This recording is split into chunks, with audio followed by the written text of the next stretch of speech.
like I was around like Khmer people because they have a very strong Cambodian community, but no one talked about Khmer-Krom.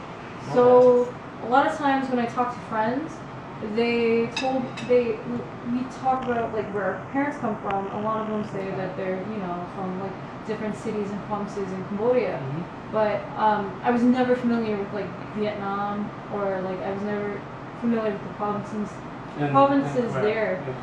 Khmer-Krom. So then when I asked my parents, oh hey, like where are you from? Because my friends knew where their parents came from. I didn't know where my parents came from, and they were like, oh, we're from Vietnam, and I was just like, but we're Cambodian.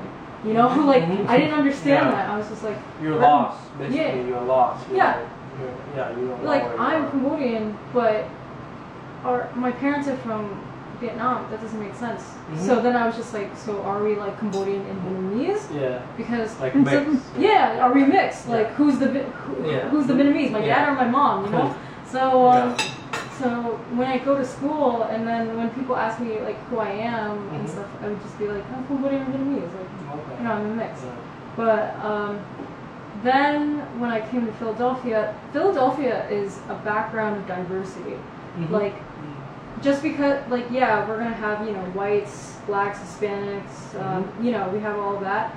But when you look in the Asian community, there's so much. Like there's so many different cultures, and that's when I realized how I was different from a person that was actually Cambodian Vietnamese. Because when they say that they're Cambodian Vietnamese, they're like, yeah, my dad's Cambodian, my mom's Vietnamese. Like sometimes the culture clashes, like parents, like elders, like there's personal issues, and that's when I didn't this is still like when I didn't understand. I was just like, wait, why would Vietnamese have problem with like Cambodia, And then that's when I did my research, like history, being able to have a computer, looking at like the Khmer Rouge and looking at the Vietnamese War, looking at Indochina, looking at like French imperialism, like colonization and stuff like that.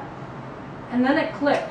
Like I knew that I was just like, okay, but it's like it clicked because it connected, but at the same time I didn't know like what I was.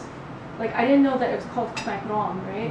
Until I went to the temple. And the temple was like, honestly, if there's like, that was a place where I understood my identity, because talking to the monks, what I appreciate about the Buddhist monks at at the Khmer-Krom temple, is that they're very, not personal, but like they talk to you. They actually want to know where you're from and who you are. And then like I didn't understand the flags. Like the flag, like the red, the yellow. Yellow. I was just like, wait, isn't our flag the one with Angkor Wat? And they're like, no, this flag represents Khmer-Krom and stuff like that.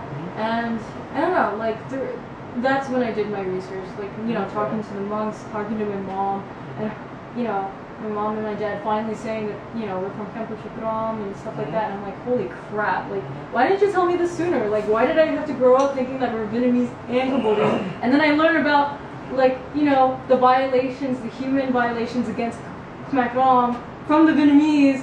Like all this time I've been thinking that I'm Vietnamese, but they're doing this stuff against our people. Like that sounds horrible.